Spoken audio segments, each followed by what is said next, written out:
दोस्तों, जैसे कि आप सभी को पता है कि जनन किसे कहते हैं। जनन क्या होती है कि जीवों में संतान उत्पन्न करने की प्रक्रिया को जनन कहते हैं। और आज के सेशन में हम लोग देखेंगे जो एक कोशिकीय जीव होती है यानी कि यूनिसेलुलर ऑर्गेनिज्म होती है, वे लोग किस प्रकार से जनन करते हैं। तो सबसे पहला मेथड जो है कुछ जीवों में जो जनन की प्रक्रिया वो क्या है, विखंडन विधि से। तो एक कोशिक जीव जो है कोशिका विभाजन यानी कि सेल डिवीजन, जिसे हम लोग विखंडन के भी नाम से जाने जाते हैं, द्वारा नए जीवों की उत्पत्ति होती है। विखंडन के डिफरेंट डिफरेंट टाइप्स जो पाए जाते हैं, डिफरेंट डिफरेंट प्रोसेस से विखंडन होती है। कुछ जीवाणु और प्रोटोजोआ ऐसी होती है जो सिंपल सेल डिवीजन के द्वारा दो बराबर भाग में जो है डिवाइड हो जाते हैं और दो अलग अलग जीव बन जाते हैं। तो इस प्रकार का जो डिवीजन दिखाया गया वो किस जीव में दिखाया गया, जैसे आपको यहाँ एक डायग्राम दिखाया गया है अमीबा। तो आप ये अमीबा को देखेंगे तो अमीबा जो होते हैं किसी भी तल में, यानी कि इनका जो शेप क्लियर नहीं होता। इस यहाँ एक अमीबा दिख रहा होगा आपको, ये एक कोशिकीय जीव है जिसे हम लोग अमीबा के नाम से जानते हैं।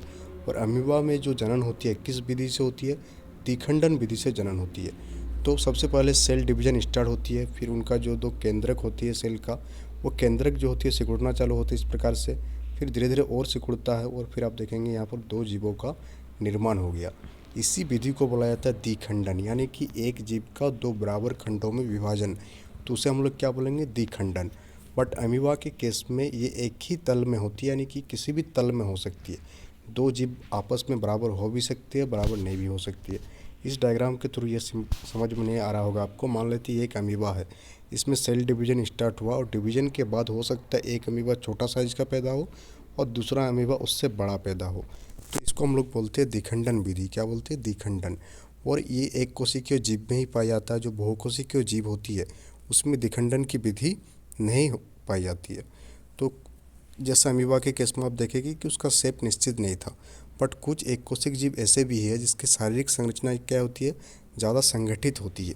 जिस एग्जाम्पल के तौर पर जैसे कालाजार के रोगाणु हो गया, लैशमनिया में कोशिका का एक सिरे पर कोड़े के समान सूक्ष्म संरचना होती है, यानी कि उसके सिरे पर यहाँ दिख रहा है आपको कोड़े के प्रकार के एक सूक्ष्म क्या होती है, संरचना पाई जाती है।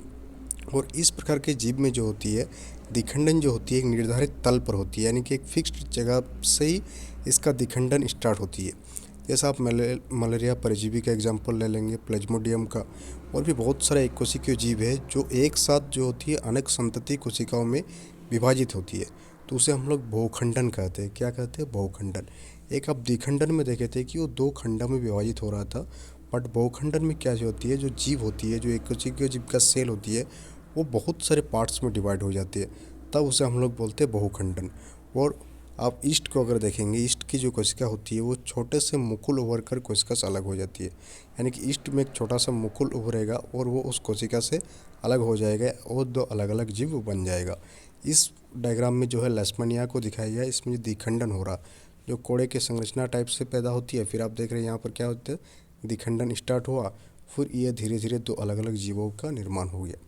तो आज के सेशन में इतना ही। नेक्स्ट सेशन में हम लोग खंडन के बारे में पढ़ेंगे और ये बहुत सारी चीज़ों के बारे में पढ़ते रहेंगे। तो चैनल में जुड़ जाइएगा अगर चैनल में आप नए हैं। That's all for today. Thank you.